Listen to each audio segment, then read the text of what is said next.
Hi, I'm Coach Todd with feelgoodlife.com, where we teach people over 50 how to get healthy, pain-free joints. Today, I want to teach you 3 exercises that improve leg strength in seniors. These 3 exercises are part of our 30-day fall prevention challenge. If you haven't heard of the challenge, go ahead and click here and you'll be brought over to a video where I teach you all about it. Why is leg strength so important to help prevent falls? Well, there's a concept called sarcopenia.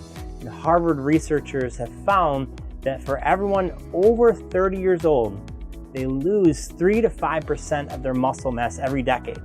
So you can imagine as you get into 50 years old, 60 years old, 70 years old, well, you really have to maintain and focus on strength to help prevent falls. And these are 3 of the best exercises to help do that. And I'm going to teach you the form for each exercise. As always, if you enjoy our videos, go ahead and hit subscribe and like the video, as well as hit that little bell, and you'll be alerted every time we release a new video. So let's go ahead and get started on learning these 3 great exercises to improve strength and prevent falls.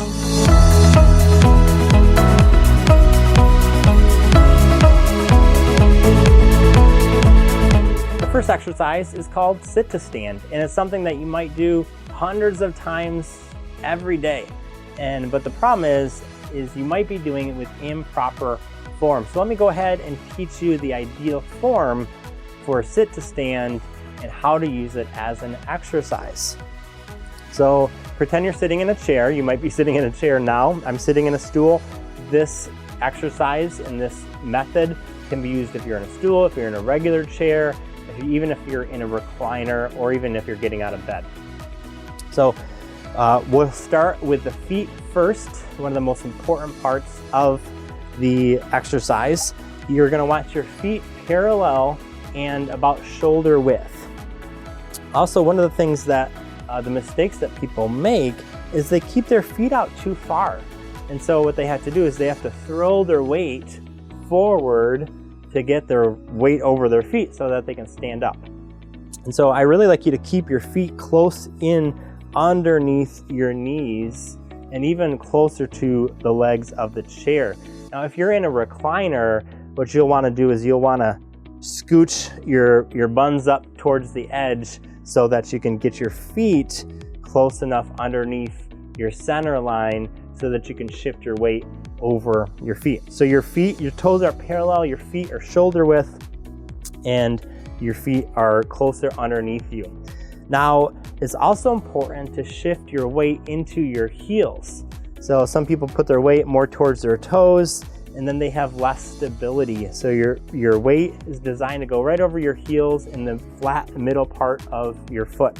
So as you shift your weight forward, you start to feel that weight go right into those heels. If you notice that it feels like you have to throw your weight, again, scooch your heels up a little bit more forward and underneath you.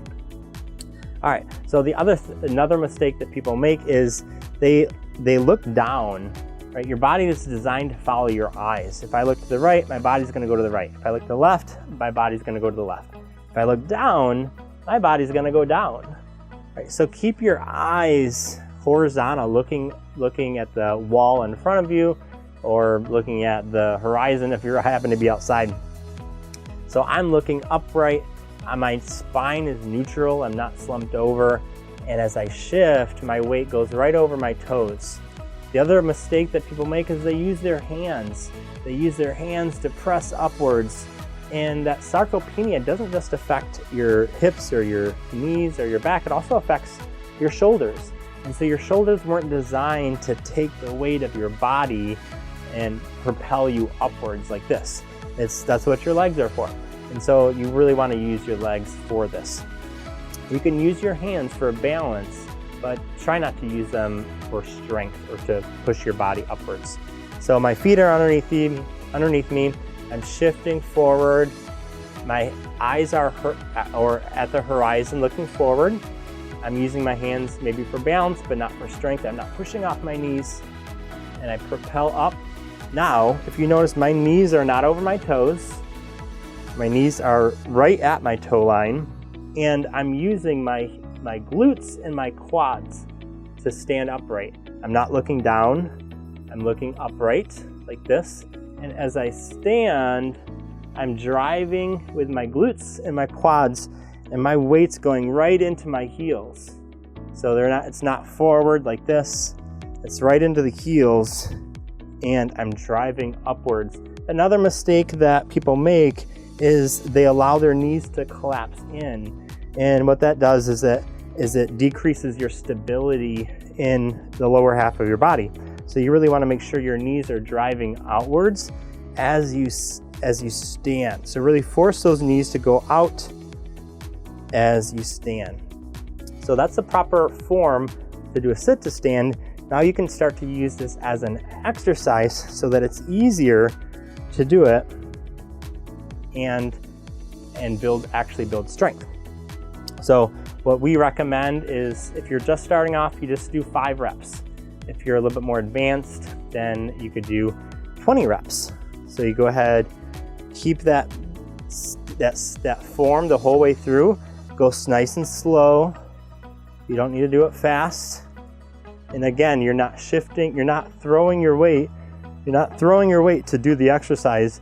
You're controlling the movement the whole way. And that's how you do sit to stand.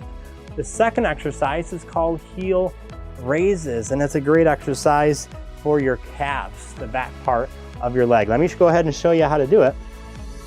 For this one, you'll want a chair, the back of a chair. You could even use the wall or a countertop. And make sure your back is straight. And my toes are about a little bit less than shoulder width. And you could either do one leg at a time or do both legs. We're doing both legs in the challenge. So as you raise up, you shift your weight into your toes and you contract or tighten your calf muscles to lift yourself up. You feel those calf muscles engage, and then you want to drop down. So sometimes as you come up, you'll notice that your body favors either the outer portion of your foot or the inner portion of your foot. Your knees might collapse in as you come up, or your knees might come too far outwards like that, like this. As I come outwards, my knees come out. Really want to try to make sure that your knees stay parallel as you go. So that'll help proper alignment in your knees and build strength in an aligned way all the way down your leg and into your calf.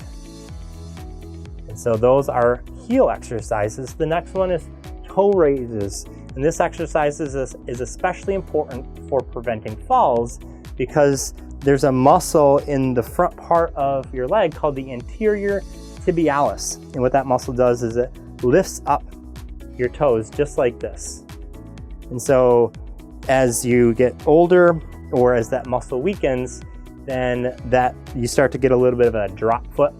And so if you've got a throw rug or if you're walking up steps, that toe might be dragging just a little bit and just enough to trip up and cause a fall.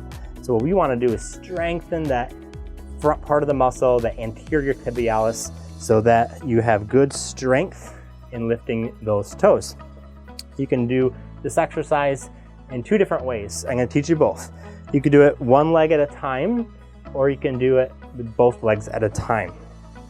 So one leg at a time is you shift your weight to your back foot, say the right foot, and I'm lifting my toes up and just tapping, and you'll feel that front part of the thigh or the front part of the leg, the anterior tibialis, tighten up, which is a good thing. And then you can shift to the other side, or you can do both at the same time. So you have to shift your weight just a little bit back. Make sure, again, you're holding on to something. You don't want to cause a fall. And you can lift up, and again, lift up. Again, make sure your eyes are horizontal, just like this.